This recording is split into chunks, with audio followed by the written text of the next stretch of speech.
한국 교회가 많은 성장을 이루었고 세계가 주목할 만한 그런 놀라운 성장을 이루었습니다. 한국 교회가 성장할 때 이제 전쟁 6.25 한국 전쟁 이후로 한국 교회가 성장하게 되었는데 1950년부터 60년까지도 이제 많은 성장을 이루었습니다. 한 25%의 성장을 이루었다고 하는데 60년대부터 정말 폭발적으로 한국 교회가 성장했습니다. 퍼센테이지로 따지면 412%가 성장했다는 거죠. 굉장히 많이 성장해가 아주 급격한 교회 부흥이 이루어졌습니다. 그때는 뭐 우리도 다 아시는 것처럼 동네마다 천막만 치고 십자가만 세우면 교회가 된다 그랬어요. 그래서 우리 선배님들 다 그때 지금 큰 교회들 뭐 여의도 순복음교회, 뭐 명성교회 이런 등등도 마찬가지로 그때 뭐 천막에서부터 시작한 교회들이잖아요. 그때는 정말 많은 큰 부흥을 이루게 되었다 하는 겁니다. 70년대 이후부터는 조금씩은 이제 성장이 둔화되기 시작했는데 그래도 70년부터 80년대까지는 그래도 103% 그것도 굉장히 많은 이제 성장이죠. 성장을 이루게 되었는데 우리나라가 이제 잘 살기 시작하면서 조금씩 이제 문제가 생기기 시작합니다. 85년부터 1995년까지는 이제 그 성장이 100%세 자릿수 성장에서 두 자릿수로 다시 내려오는데 이때도 많은 성장을 이루었다고 해요. 35% 제가 이제 학교 다닐 때쯤이거든요.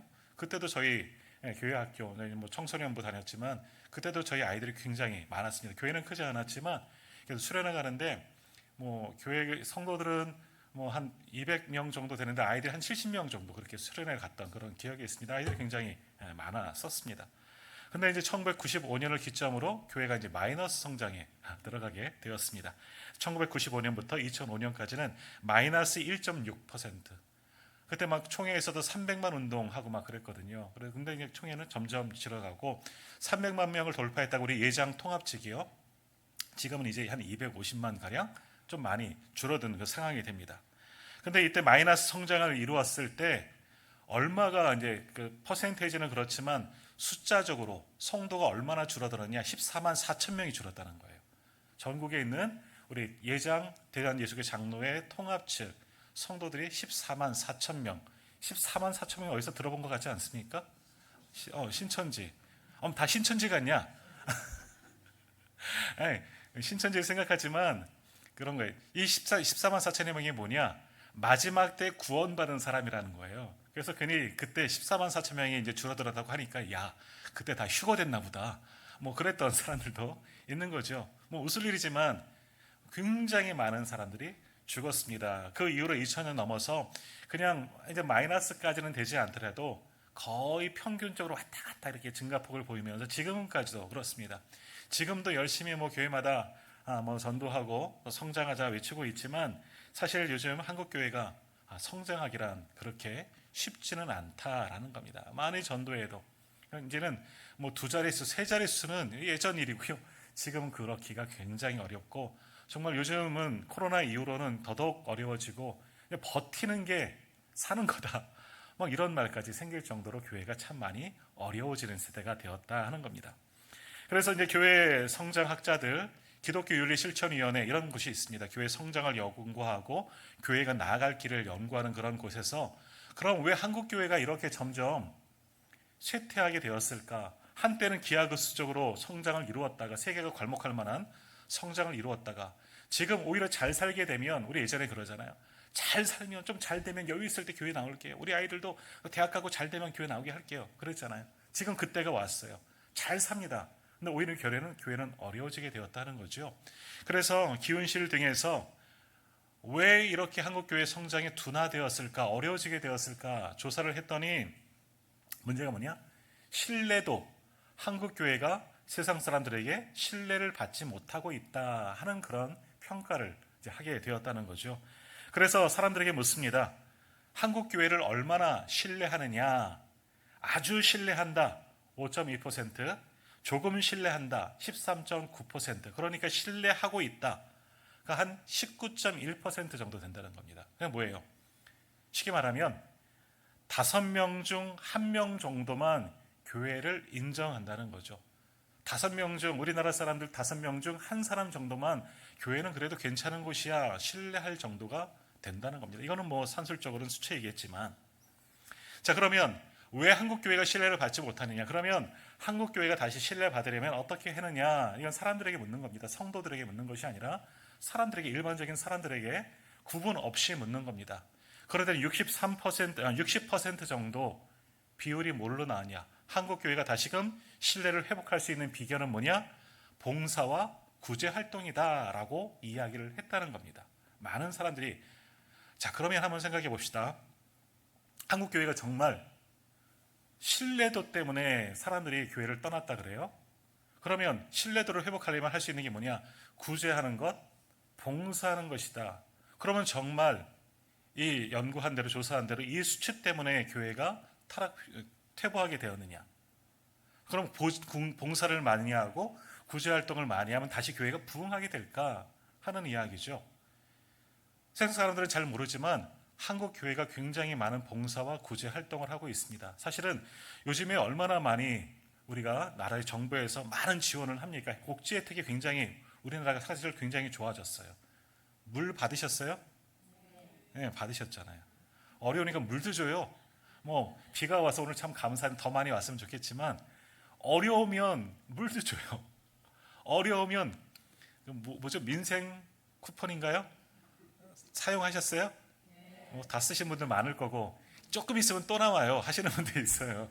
뭐 그것 때문에 뭐 반대하시는 분도 당연히 있어요. 하지만 복지를 굉장히, 한국 교회가 굉장히, 한국이, 우리나라가 굉장히 복지가 좋아졌지만 그럼에도 불구하고 만약에 한국 교회가, 우리 통합층을 위시해서 한국 교회가 구제 활동을 하지 않으면 어떻게 될까? 봉사 활동을 하지 않으면 어떻게 될까? 정부가 마비될 수 있습니다. 퍼센테이지로 나오지 않지만 한국 교회는 알게 모르게 큰 교회나 작은 교회 할 것 없이 봉사와 구제 활동을 굉장히 많이 하고 있습니다. 사실 뭐 어떤 조사에 한 70% 가까이 한국 교회가 구제 활동을 한다는 거예요. 전체 대비해서 굉장히 많은 부분들을. 우리 교회도 반차 봉사하는 거, 이게 다 구제 활동이고 봉사 활동인 거고요. 그런 거예요. 자, 그러면 한국 교회가 그동안에 봉사하지 않아서, 구제 활동하지 않아서, 사회 기여를 하지 않아서 사람들에게 신뢰를 잃었느냐? 거기에는 사람들은 그렇게 말하고 있지만 모순이다라고 말할 수가 있는 겁니다. 그러면 퇴보된 이유가 뭘까? 이원규 박사라는 분이 이런 책을 썼습니다. 힘내라 한국교회. 책 제목도 재밌죠. 힘내라 한국교회. 거기서 이런 말을 하셨습니다. 결국 한국교회가 쇠퇴의 길로 접어들고 있는 교회적인 요인은 교회가 교회답지 못하고 교인이 교인답지 못하다는 현실에 근거한 것이라고 하겠다. 이러한 문제들이 해결되지 못한다면 이미 기울어져 가고 있는 한국교회의 미래는 더욱 암담할 수밖에 없을 것이다 라는 이야기를 했다는 거예요. 한국교회의 문제가 뭐냐? 힘내라 한국교회. 이 저자에 의하면 한국교회가 정말 지금 후퇴하고 있는 이유는 다른 것에 있지 않다는 겁니다. 우리가 뻔히 아는 거예요. 교회가 교회답지 못하고 성도가 성도답지 못하기 때문이다. 이게 결론이라는 거죠. 교회가 교회답지 못하고 성도가 성도답지 못하다는 것은 무슨 이야기일까? 한번 생각해 봅시다. 존 스토트 목사님이 계십니다. 성공회에서 가장 유명한 목회자이고 설교가이고 실학자라고도 할 수가 있죠. 이분이 제자도라는 그런 책을 썼습니다. 이 책에 보면요, 이런 말을 합니다. 제자인가 그리스도인인가 라고 시작을 합니다. 제자인가 그리스도인인가. 그러면서 그 책에서 이야기하는 것은 뭐냐? 제자가 되어져야 한다. 그리스도인도 마찬가지이지만 제자가 무엇이냐에 대해서 이 책에서 기록했습니다. 제자는 올바른 예수님의 제자가 되어져야 한다라는 겁니다. 제자. 사실 제자라는 말은 뭐냐? 제자라는 말은 배우는 자입니다. 배우는 자. 성경에도 나오죠. 생도라고 표현하죠. 그래서 저희 신학교 다닐 때는 선지 생도라고 저희를 표현했습니다. 목회자 후보생이라고 공식적인 명칭은 있지만 신학생들을 선지동산, 옛적 선지자들이 있는 것처럼 선지동산에서 배우는 생도들을 선지생도라고 표현했습니다. 그러니까 제자는 배우는 자입니다. 무엇을 배웁니까? 다른 것을 배우는 것이 아니라 스승을 닮아가는 것이 제자입니다. 가르치는 사람을 닮아가는 것이 제자인 거죠. 우리는 다 제자입니다. 누구의 제자입니까? 예수 그리스도의 제자입니다. 다시 말하면 우리는 주님의 제자가 되기 위해서는 누구를 닮아야 합니까? 예수님을 닮아가야 하는 것이죠. 예수님을 닮아가야 하는 겁니다. 그것이 제자도인 거예요. 제자도 말은 참 어렵습니다. 이렇게 하는 거 학술적으로도 정리할 수 있겠지만, 신학적으로 여러 가지로 정리할 수 있겠지만, 참된 제자는 뭐다? 예수님을 닮아가는 것이 진짜 제자인 거예요. 왜? 우리는 다 주님의 제자이기 때문에. 제자 훈련합니다. 많은 교회에서 지금 제자 훈련, 사실은 지금은 제자 훈련 열풍은 좀 사라졌습니다.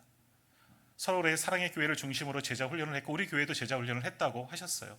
제자 훈련 왜 합니까? 누구의 제자 만드는 거예요? 예수님의 제자를 만들기 위해서 훈련을 받는 겁니다. 예수님의 제자로 되어가는 교회예요. 그럼 한국 교회가 제자 훈련을 많이 했습니다. 너나 할 것 없이 저도 많은 이전 교회들에서 제자 훈련을 했습니다. 또는 저는 가르치는 자로서 제자 훈련을 가르쳤습니다. 왜 가르칩니까? 내 제자가 아닙니다. 목회자의 제자가 아니라 예수 그리스도의 제자를 만들기 위해서 수고하고 노력하는 것이 한국 교회입니다. 근데 제자가 되지 못했습니다. 결국 그러다 보면 원인을 찾을 수가 있는 거죠. 아까 조금 전에 이원규 박사님의 힘내라 한국교회 그 책의 말대로라면 한국교회 쇠퇴의 이유는 뭐냐? 교회가 교회답지 못하고 성도가 성도답지 못하다는 데 있다는 거죠. 그러면 교회가 교회답지 못하는 이유는 뭐고 성도가 성도답지 못하는 이유는 뭐냐? 우리가 제자가 되어지지 않았기 때문이라 할 수가 있는 겁니다. 예수님처럼 예수님을 닮아간다면 우리가 참된 주님의 제자가 되는 것이고, 그것이 참된 그리스도인이고, 그 모습이 참된 성도이고, 뭐죠? 성도가 성도다워지는 겁니다. 성도들이 모인 것이 뭡니까? 그것이 바로 교회입니다. 우리 한 사람 한 사람이 내가 참된 주님의 제자가 되고 참된 주님의 성도가 되어진다면 교회는 교회다워질 수가 있는 거죠. 자, 그럼 정리해 보겠습니다. 왜 교회가, 한국 교회가 어려워지고 있느냐, 쇠퇴하고 있느냐? 결국 누구 때문이에요? 자, 손을 얹고 한번 따라합시다. 나 때문입니다. 너 때문입니다 하고 싶죠? 목사님 때문이에요, 여러분 때문이에요 하고 싶죠? 나 때문이에요. 내가 제자 되지 못하였기 때문에, 내가 참된 성도가 되지 못하였기 때문에, 그렇게 모인 교회가 교회답지 못하였기 때문에 5명 중에 한 사람밖에 신뢰받지 못하고 또 다른 무언가를 해야 되지 않느냐, 사람들의 교회에 대한 기대는 있지만 이것을 충족시켜주지 못하였기 때문에 교회는 쇠퇴하게 되었다. 한마디로 교회가 교회답지 못하고 성도가 성도답지 못하는 것은 교회가 참되게 신앙의 본질만 회복하면 예수님처럼 살아가고 예수님처럼 생각하고 예수님처럼 행동하고 예수님께서 보이신 기도의 본을 쫓아, 예수님께서 보이신 예배의 본을 쫓아 교회다워지면 그 교회는 부흥하고 성장할 수 있고 사람들에게 신뢰를 받을 수가 있는 거죠. 사도행전 2장에 나오는 초대교회의 모습 보십시오. 다른 거 있습니까? 거기 막 기발한 일들을 했습니까? 프로그램이 괜찮았습니까? 전혀 그렇지 않습니다. 교회가 교회답고 성도가 성도다웠습니다. 모여서, 당시는 교회가 없습니다. 건물이 없다는 거죠. 각 가정마다 모이는 건데 모이는 곳이 교회입니다. 모여서 예배드리기를 힘썼고 말씀을 묵상하고 기도하고 찬양하고 함께 떡을 뗐다는 거죠. 함께 음식을 나누고, 이게 교회다운 모습이고 성도다운 모습이에요. 다른 것에서 교회가 부흥했다. 야, 저 교회는 저런 프로그램을 해서 뭐 제자 훈련을 하고 뭘 하고 뭐 그럴 수도 있지만 그것은 잠깐이에요. 미봉책이고요. 정말 든든하게 서가는 교회는 뭐냐? 교회다운 교회죠. 성도다운 교회죠. 예수님처럼 주님 안에서 바른 예배가 이루어지고 바른 나눔과 바른 교제, 교회가 교회다워지면 그 교회는 결코 후퇴하지 않는다 하는 겁니다. 한국 교회가 여러 가지 프로그램과 정말 여기저기 뭐 세미나를 하면 막 몰려가서 듣고 배우고 하지만 교회들마다 부흥되지는 않습니다. 부흥되고 판 연애를 외적으로 찾지만 외적의 원인이 있는 게 아니에요. 내적으로 있는 거죠. 교회 안에 있다는 겁니다. 우리가 내가 먼저 성도가 성도다워지고 내가 주님의 참된 제자가 되어지면 그렇게 모인 교회들은 교회다워질 수가 있는 거죠. 바라기는 우리 교회가, 우리 모든 성도님들이, 저와 우리 성도님들이 정말 그리스도의 제자가 됩시다. 그러면 부흥하는 거예요. 그러면 성장하고 그런 교회가 교회다운 교회가 될 수가 있는 겁니다.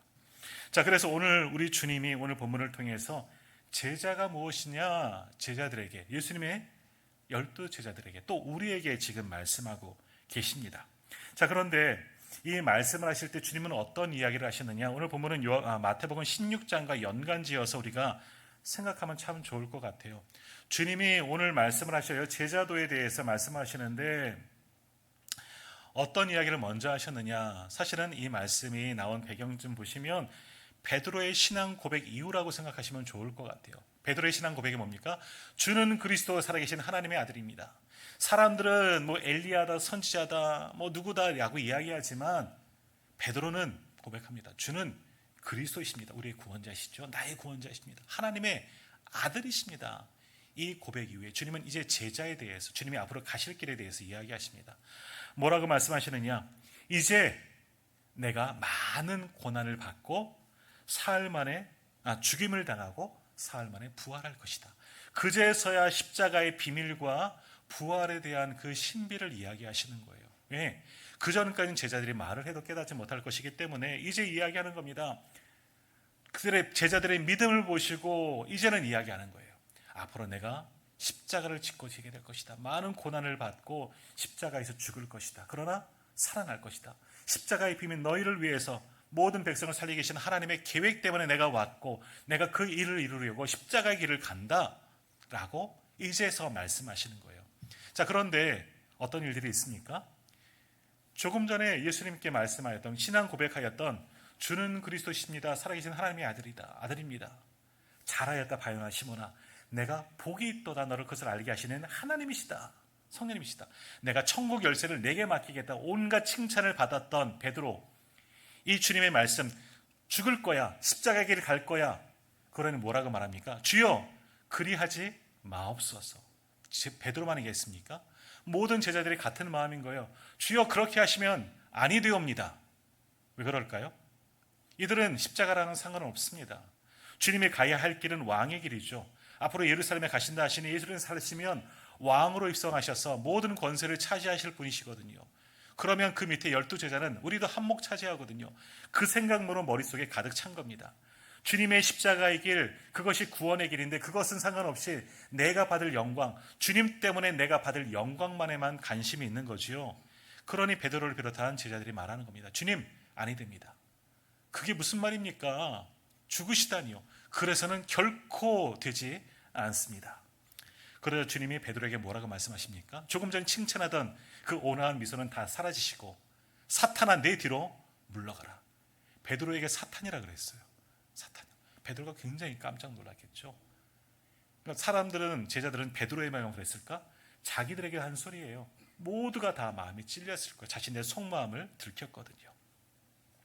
지금 예수님과 제자들은 예루살렘으로 가는 길입니다.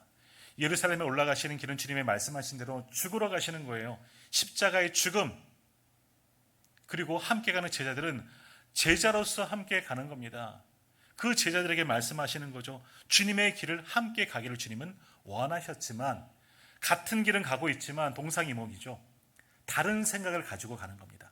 주님은 십자가의 구원으로 죽으러 가시는 거예요. 십자가를 지시러 가는 거지만 제자들은 영광을 얻기 위해서 가는 겁니다. 무언가 내 손에 쥐어질 것을 바라보면서 사람들과, 우리가 요한복음 보지만 수요일날 요한복음에서 보는 세상 사람들과 별반 다르지 않은 것이 사실 12제자의 모습이고요. 그것이 우리들의 모습이라 할 수가 있는 거지요. 그런 제자들에게, 주님과 다른 생각을 가진 제자들에게 주님께서 오늘 본문을 통하여서 말씀하십니다. 제자가 누구냐? 제자는 어떤 사람들이 제자냐? 오늘 본문을 통해서 말씀하시는데, 먼저 제자가 되려면 전제 조건이 있습니다. 우리 한번 말씀을 한번 같이 읽도록 합니다. 누가복음 14장 27절과 28절의 말씀을 한번 같이 읽어보도록 하겠습니다. 27절, 28절 같이 읽겠습니다. 누구든지 자기 십자가를 지고 나를 따르지 않는 자도 능히 내 제자가 되지 못하리라. 너희 중에 누가 망대를 세우고자 할진대 자기의 가진 것이 준공하기까지에 족할는지 먼저 앉아 그 비용을 계산하지 아니하겠느냐. 아멘. 26절부터 읽었는데 밑으로 읽었어요. 26절도 읽겠습니다.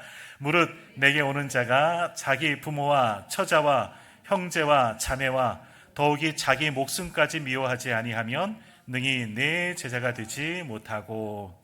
26절, 27절에서 주님이 제자에 대해서 말씀하시는데, 제자의 전제 조건이 뭐냐? 두 가지를 말씀하셔요. 하나는 뭐냐? 26절 다시 한번 보시면은요, 무릇 내게 오는 자 그가 제자라는 거죠. 어떻게 해야 되느냐? 자기 부모와 처자와 형제와 자매와 더욱이 자기 목숨까지 미워하지 아니하면 능히 내 제자가 되지 못하리라.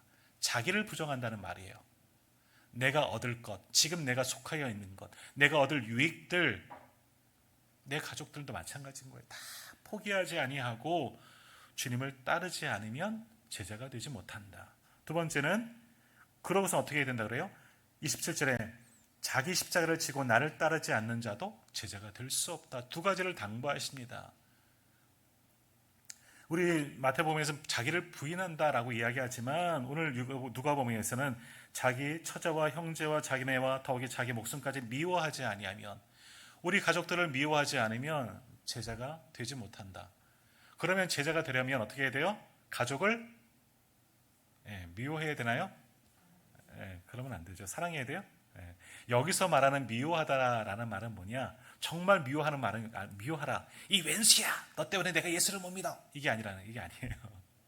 미워한다는 게 그게 미워한다는 것이 아니라 덜 사랑하는 거예요. 누구보다? 예수님보다. 예수님을 그들을 사랑하고 나를 사랑하는 것보다 더 사랑한다는 거죠. 나의 중심, 나의 전부, 내가 가장 사랑하는 분, 내가 정말 목숨까지도 바칠 수 있는 분들은 주님이셔야 한다는 거죠. 그것들보다, 주님보다 다른 것들이 우선시 되어서는 안 된다. 참 쉽지는 않습니다. 나보다도, 우리 가족들보다도, 우리 자녀들 얼마나 끔찍이 아끼십니까? 내가 좋아하는 것들보다도 주님을 더 사랑해야 돼. 그러지 않고는 주님의 제자가 될 수 없어. 이 이야기를 하시는 거예요. 쉬운 일이 결코 아닙니다. 두 번째로 뭐라 그럽니까? 자기 십자가를 지라. 이거는 내 것을 버리고 갈팡질팡하지 말라는 겁니다. 주님 따라가야 하나 말아야 하나, 그 우유부단한 것 다 버리는 거죠. 그리고 결단하라는 거예요. 주님을 따르기로 결단하라. 이게 참된 제자의 전제 조건이다라는 겁니다. 그러니 참 쉬운 일이 아니에요. 우리는 주님의 제자가 되어줘야 합니다. 처음으로 돌아간다면 그래야 교회가 교회다워지고 성도가 성도다워지고 한국교회가 다시금 일어날 수가 있는 거지요. 그래서 정말 우리가 제자가 되기 위해서는 주님을 가장 먼저 소중히 여기고 사랑해야 됩니다. 그러기 위해서 나를 내 것도 다 포기하고 정말 주님을 따를 수 있는 결단이 있어야지 참된 주님의 제자가 될 수 있다. 쉬운 일이 아니다 하는 겁니다. 결코 쉬운 일이 아니에요. 하는 시골 교회의 이야기입니다. 너무나 어려운 정말 시골이어서 지금도 그래요. 시골 교회에는 목회자가 없는 교회들이 있어서 어느 지역은요 목사님들이 순회하셔요. 오전에는 여기 예배드리고 오후에는 저쪽 교회 목회자가 없는 교회 가도 몇 명 앉아 있지 않은 그런 교회들이 지금도 있습니다. 한국 교회 그런 교회들이 아직 있어요. 자, 근데 이 교회도 마찬가지입니다. 목회자가 없어서 오랫동안 그곳에 이제 교인들도 몇 분 없는데 이제 장로님이 교회를 끝까지 지키시는 거예요. 목회자가 없으니까 장로님이 예배인도 하시고 또 장로님이 설교까지 이제 하시고 어렵게 교회를 섬기는 거예요. 그렇다고 교회가 부흥되냐 그런 여력도 없고 어르신들만 계시고 교회 운영도 해가는데 헌금하는 분들도 없고 장로님이 그 가정에 다 책임지는 거죠. 장로님이 11조를 더 많이 하셔서 교회를 잘 운영하고 그렇게 간신히 교회를 지키는 그런 분이 있었습니다. 근데 어느 날 너무 힘든 거예요. 나도 목사도 아닌데 신학교도 나온 적도 없고 안수도 목회자로 받던 것도 아닌데 내가 이 어려운 교회를 내가 지켜야 하나 고민한 겁니다. 그러다가 너무너무 힘들어서 교회를 떠나기로 작정하신 거예요. 그래서 가지고 있는 재산을 잘 정리해서 현금화를 만들어 놓고, 요즘에는 그렇게는 안 하겠지만 현금으로 만들어 놓고 이제 이사 가려고 집도 다 이제 팔 준비하고 이제 집을 정리해서 내일 이제 떠나기로 작정한 거예요. 권사님에게는 얘기하지 않고. 자, 그래서 밤이 되는데 이제 돈을 정리해서 그래도 얼마 정도 재산이 있으니까 이것을 불안한 겁니다. 누가 간밤에 도둑 들어서 이거 가지고 가면 어떨까? 돈을 만져본 사람들은 안 그러지만 없던 사람이 돈을 만지면 이게 불안한 거예요. 그거 안고 잘 수도 없는 거고. 그래서 이것을 잘 싸갖고 볏짚단 속에, 부엌에 있는 볏짚단 속에 마루 밑에 싹 숨겨뒀다는 거죠. 그럼 사람들이 와서 거기까지는 못 찾겠지, 도둑이 와서. 근데 마침 자다 보니까 추워요. 아내 되신 권사님이 춥다 보니까 이제 아궁이에다 불 때려고 집에다가 한 움큼 집어다 그냥 쑥 집어넣어서 불을 지핀 겁니다. 방은 따뜻해지고 편안하게 잤어요. 아침에 일어나서 이사 가려고 그 집더미 봤더니 집단이 없어졌어요. 알아보니까 권사님이 다 아궁이에 씹혀버린 거죠. 집담은 없어졌나요? 거기는 돈도 없어졌던 거예요. 어쩌나 이제 이사 갈 수가 없는 거죠. 이사 갈 수가 없는 거죠. 그런데 그 마음속에 하나님이 위로하시는 거죠. 왜 가려고? 왜 가려고? 너 가면 교회는 누가 지키니? 그런 마음을 이 마음속에 주셨다는 거예요. 그래서 어쩔 수가 없어. 이제는 갈 수가 없죠. 돈 다 떨어졌잖아요. 갈 수가 없는 상황인 거죠. 그래서 열심히 그냥 하나님께 회개하고 또 끝까지 교회를 열심히 섬겼고, 오히려 그 섬김을 통해서 많은 분들이 위로받고 교회가 든든히 섰다 하는 그런 이야기가 있습니다. 이러한 장로님이야말로 정말 목회자보다 훌륭하신 분이고요. 이러한 장로님이야말로 정말 주님의 참된 제자가 아닌가 생각해 보게 됩니다. 정말 주님의 제자라면 오늘 주님의 이 말씀 기억하셔야 합니다. 덜 사랑하는 거예요. 예수님보다 더 사랑하는 것, 이게 뭐예요? 이게 우상인 거예요. 내가 한번 생각해 보십시오. 내 머릿속에 내가 더 좋아하는 것이 있다면, 더 아끼는 것이 있다면 이게 우상이야. 다른 게 우상이 아니에요. 뭐 금신상 앞에서 뭐 절을 해야, 뭐 절당에 가고 뭐 점을 보러 가고 뭐 이런 걸 해야지 우상을 섬기는 거냐? 아니에요. 그런 것도 그렇지만 덜 사랑하는 거예요. 주님보다 더 사랑하고 더 많은 시간을 할애해서 거기에 있는 것, 끊임없이 그것만 생각하고 거기에 매여져 있는 것, 이게 우상이 되는 거예요. 주님을 따르는 참된 제자가 되고 참된 성도가 되기 위해서는 그것을 덜 사랑하는 거죠. 그 대신 주님을 더 많이 사랑하는 거죠. 주님을 더 깊이 사랑하는 거죠. 이게 참된 제자이고요. 그러기 위해서는 내 십자가를 지는 겁니다. 이제는 결단하고 주님 따라 나서는 겁니다. 그것이 그러한 사람들이야말로 진정한 주님의 제자이다. 오늘 예배하는 저와 우리 성도님들이 그러한 제자 되기를 간절히 소망합니다. 자, 그러면서 오늘 본문 계속해서 말씀 보시면 28절 이하에 보면 두 가지 비유를 들어서 제자의 길을 가는 사람들을 말씀하십니다. 요약하자면 28절에는 망대를 세우고자 하느냐 하면서 망대 비유를 이야기하시고요. 그리고 31절 말씀에 보면 어떤 임금이 다른 임금과 싸우고자 한다, 군대에 대한 이야기가 나옵니다. 그래서 군대 비유라고 보통 표현합니다. 망대 비유와 군대 비유로 이야기를 하시는데 이 비유는 한 가지입니다. 자, 망대를 짓는 사람, 뭐 여러 가지 있죠. 망대는 뭡니까? 멀리 높은 곳을 세워서 멀리 관찰하고 감시하기 위해서 세우는 거죠. 뭐 이런 것이 망대인 겁니다. 자, 뭐 망대든 어떤 건물을 지을 때도 마찬가지입니다. 망대를 짓는데 그냥 망대 집시다. 집을 짓는데 그냥 집을 지어봅시다. 한번 해봅시다. 이렇게 하는 사람은 아무도 없다는 거예요. 망대를 짓기 위해서 어떠한 건물이든지 건축을 하기 위해서는 계획을 세운다는 거죠. 비용이 얼마나 들 것인가, 어떻게 지어야 할 것인가, 기초는 어떻게 닦고 어떻게 세워나가야지 높은 망대를 지을 수 있으니까 이런 것들을 다 계산해 본다는 거죠. 계산하지 않으면 어떻게 되느냐, 기초만 세워놓고 돈 떨어졌네? 아니면 이거 잘못되어지네? 이렇게 될 수가 있다는 거죠. 군대 비유도 마찬가지입니다. 다른 나라와 싸우려고 해요. 그러면 이게 이 싸움이 승리할 수 있는 전쟁이냐? 우리 군대 10,000명이 오늘 말씀에 나오잖아요. 10,000명이 있어. 근데 적들을 보니까 20,000명이에요. 이 싸움이 되겠느냐? 10,000명의 당신은 지금은 좋은 무기만 있으면 되지만 당신은 사람과 사람이 맞부딪혀 싸우는 거잖아요. 근데 저들은 우리보다 2배면 싸울 때 질 확률이 더 높을 수밖에 없는 거예요. 그럼 이 싸움이 전쟁이 되겠느냐? 생각도 안 하고 우리가 10,000명이 있으니 적들이 얼마 있든지 말든지 한번 부딪혀 볼까? 우리 싸움 잘하니까. 갔다가 적들이 20,000이든지 100,000명이지 그러면 어떡할 겁니까? 완전히 몰살하고 지고 올 겁니까? 아니겠습니까? 싸우기 전에는 반드시 계산한다는 거죠. 우리를 살피고 나를 알고 적을 알고, 손자병법에 나오는 것처럼 이것을 알고 싸운다는 거죠.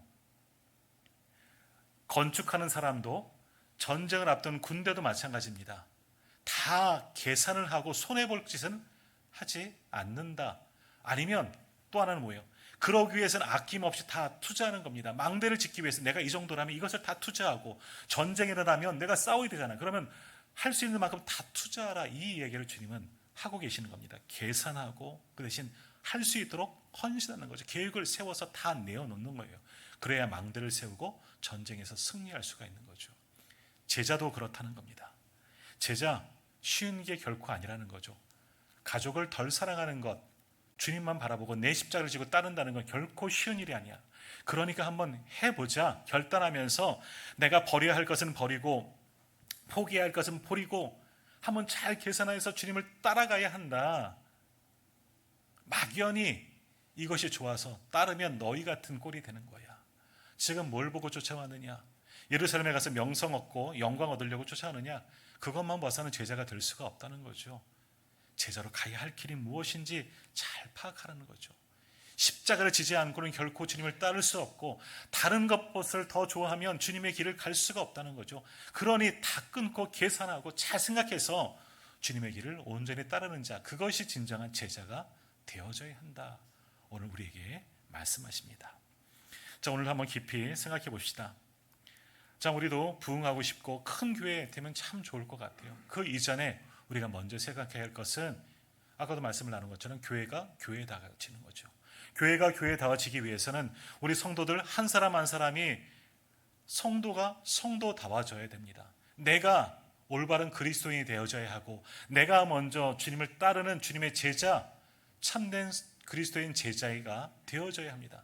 그러기 위해서는 주님을 닮아가야 하는 것이죠. 주님이 어떻게 가셨는지 잘 봐야죠. 말씀을 통해서 주님이 가신 길, 야, 정말 쉬운 게 아니구나. 나를 포기하는 것, 야, 이게 쉬운 것은 아니야. 그러나 그럼에도 그렇게 가야지만 참된 제자가 되고 참된 교회가 될 수 있다면 결단하는 거예요. 결단. 그러지 아니하고는 정말 참된 제자가 될 수가 없다는 거지요. 한국 교회가 어려워진 이유가 여기에 있는 겁니다. 세상은 너무나 잘 사라져요. 세상에 누릴 것은 많고 포기할 수가 없는 거죠. 그러나 교회는 너무나 낡았어요. 요즘 우리 젊은 세대들은 아직도 교회 다니니? 아직도 그 옛날 그 태어난 그것을 아직도 다니는 하는 그런 이야기야. 아직도 낡아 빠진 교회에 다니고 있느냐? 그 생각에 메어져 있느냐? 이게 젊은 사람들의 생각입니다. 그러나 아니에요. 여기에만 참 진리가 있고 참 구원이 있는 거예요. 오늘 우리는 무엇을 믿습니까? 왜 교회에 다니십니까? 여기서 무엇을 얻기 위해 다니십니까? 단지 천국? 그게 전부여서는 안 돼요. 예수 믿으면 천국 가요. 하지만 어떻게 천국 가시렵니까? 참된 그리스도인으로 가시렵니까? 참된 제자로 가시렵니까? 아니면 그저 문입만 제자로서 천국에 가시렵니까? 오늘 말씀, 주님이 우리에게 주신 말씀 잘 기억하시면서 주님만 더 깊이 사랑하고 내게 맡긴 십자가를 지고 온전히 주님의 뒤를 따를 수 있는 참된 그리스도인이 되어서 참된 주님의 제가 되어서 저 하나님의 나라를 선물로 받을 수 있는 우리 모두가 다 되시기를 간절히 소망합니다. 기도하겠습니다.